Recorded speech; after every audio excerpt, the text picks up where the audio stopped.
Você se sente com direitos especiais? Gosta de um tratamento diferenciado? Acha que as outras pessoas são inferiores a você? De que você é mais inteligente, mais bonito, mais bem-sucedido, ou tem uma carreira, um cargo de maior importância que as outras pessoas? Tenta sempre controlar as relações, ter domínio sobre os outros, não está muito preocupado como elas se sentem, o que elas pensam, se elas estão sendo atendidas nas suas necessidades ou não, desde que as suas necessidades estejam sendo atendidas. Não gosta de esperar, gosta de que as coisas sejam feitas sempre a seu modo, se irrita quando isso não acontece, procura não se misturar com essa gentalha. Pois bem, se você pensa e se sente desta forma, ou conhece alguém assim, provavelmente esta pessoa tem o esquema de arrogo e grandiosidade, ou esquema de merecimento, é um outro nome para este esquema, já que na internet pipocaram vídeos a respeito do narcisismo. Júlio, quem tem arrogo e grandiosidade é um narcisista? Lembrem-se que para um transtorno de personalidade, a gente tem um grupo de critérios que precisam ser preenchidos para que a gente possa dizer que aquela pessoa tem o transtorno de personalidade narcisista. Quem tem este transtorno claramente tem este esquema, mas não necessariamente todas as pessoas que têm o esquema de arrogo e grandiosidade têm o transtorno de personalidade narcisista. A gente precisa lembrar que a gente tem qualquer esquema de um nível mais sutil até o mais grave, certo? E para compor o transtorno de personalidade narcisista, a gente tem outros critérios que não estão presentes apenas no esquema de arrogo. Vamos fazer algumas diferenciações aqui. Este esquema ele pode ter origens diferentes no nosso desenvolvimento. Uma pessoa que tem o esquema de arrogo puro, ela foi tratada com indulgência, ela foi tratada como o reizinho da casa, a rainha da casa, aquela pessoa que ditava as regras, que não tinha que se submeter a nenhuma regra de reciprocidade. Então ela realmente foi tratada como se ela tivesse direitos especiais, como se ela fosse diferente das outras pessoas, no sentido de superior a elas. Então a gente está falando de uma pessoa que tem esse arrogo puro, porque ela foi ensinada que ela seria assim, ou que ela pertencia a um grupo melhor do que das outras pessoas. Agora existe o arrogo frágil, o esquema de merecimento que é compensatório a um esquema de defectividade e vergonha, que é aquele esquema onde a pessoa se sente no íntimo defeituosa, inferior às outras pessoas, ou o esquema de privação emocional, onde ninguém se importava com essa pessoa, ninguém se conectou com ela, ela não acredita que os outros se interessam por nada do que lhes diz respeito. Então ela desenvolve o esquema de arrogo como uma forma de compensar essa sensação de inferioridade ou essa sensação de desconexão, desprezando as pessoas. Eu não preciso disso. Lembra daquela fábula da raposa e as uvas, que a raposa deseja as uvas, ela tenta de toda forma obter aquelas uvas e quando ela percebe que de forma alguma ela vai conseguir pegar aquelas uvas, ela despreza. Elas estão verdes mesmo, eu nem queria estas uvas mesmo.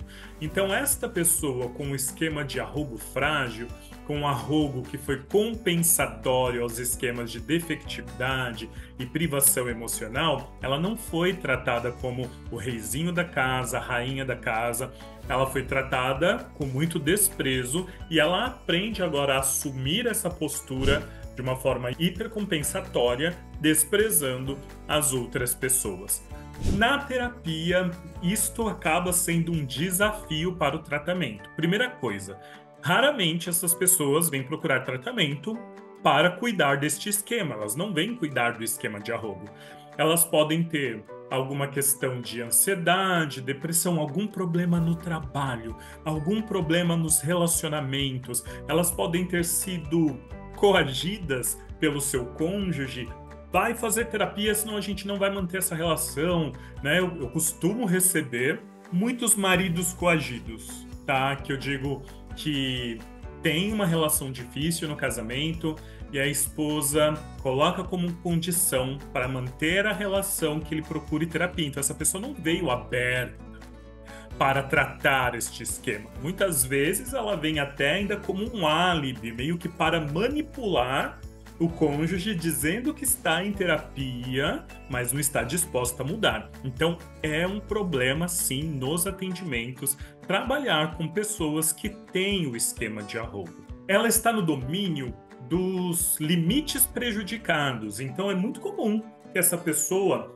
tenha uma relação muito dura com o terapeuta, confrontativa, enérgica, querendo intimidar de alguma forma, e um terapeuta ali montado no seu esquema de autossacrifício, privação emocional, defectividade, que às vezes está lá no nosso pacote, né, do terapeuta, do psicólogo, pode se sentir coagido, intimidado e muitas vezes dominado por este paciente. Aí a relação terapêutica compromete muito o tratamento desta pessoa porque está reforçando o esquema de arrobo. Então o terapeuta precisa dar limites. E muitas vezes dar limites é expressar aquilo que está sentindo diante do comportamento confrontativo do paciente, realizar uma confrontação empática. Olha, eu sei que você está habituado a tratar as outras pessoas desta forma. Quando você lida comigo desta maneira, você me distancia e impede que eu te ajude.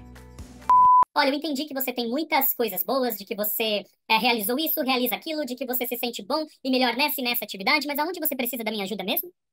Aqui as pessoas elas vêm procurar a minha ajuda para alguma demanda. Aonde você precisa dessa ajuda? Para devolver o paciente para o lugar de alguém que precisa receber auxílio em alguma área da vida. Porque ele pode chegar lá só contando seus grandes feitos e não se colocar no papel de alguém que precisa aprender algo ou mudar algo nos seus relacionamentos.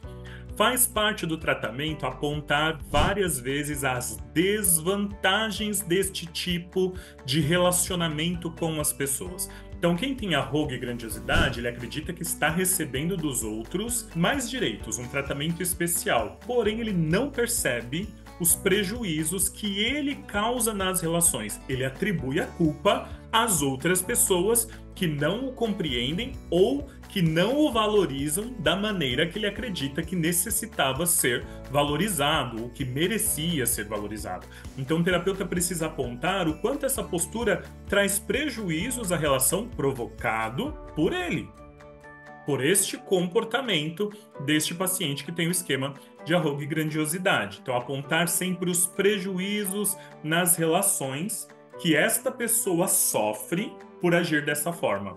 Veja bem, a empatia, tem um déficit, né? O paciente tem um déficit na empatia. Se você ficar toda hora trazendo os prejuízos que ele causa, ele não está preocupado com isso.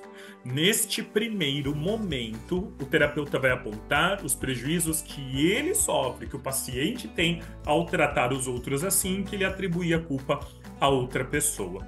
Com o decorrer da terapia e esse paciente mais vinculado com o terapeuta, aí o tratamento envolve fazer com que o paciente toque nestas áreas feridas, nestas áreas onde ele se sentiu defectivo, onde ele se sentiu privado emocionalmente. A gente sabe que a grande mudança no tratamento destas pessoas está nesta fase. Só que um terapeuta inexperiente pode querer muito rapidamente fazer com que o paciente chegue nesta etapa e, ao tocar muito rapidamente esta vulnerabilidade, esse paciente tende simplesmente a interromper a terapia, parar.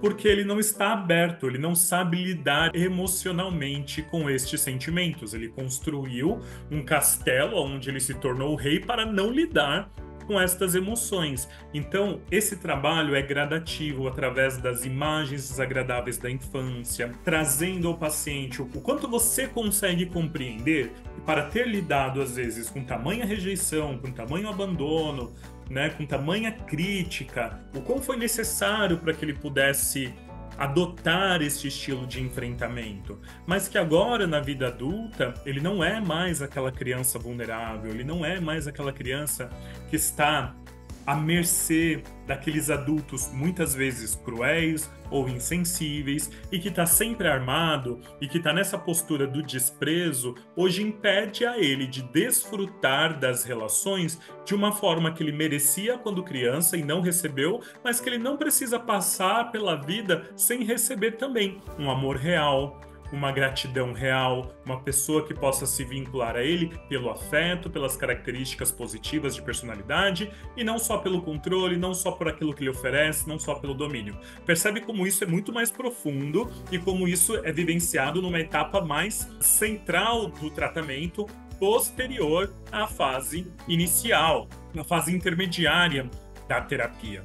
É muito comum esses pacientes tocarem a vulnerabilidade, depois voltarem para uma postura agressiva, e a técnica de confrontação empática, ela vai ser muito útil durante todo o tratamento. O terapeuta vai precisar sempre dar estes limites, empatizando com a necessidade emocional que não foi atendida, mas mostrando como aquele comportamento duro e inadequado do paciente impede de ele receber aquilo que ele gostaria.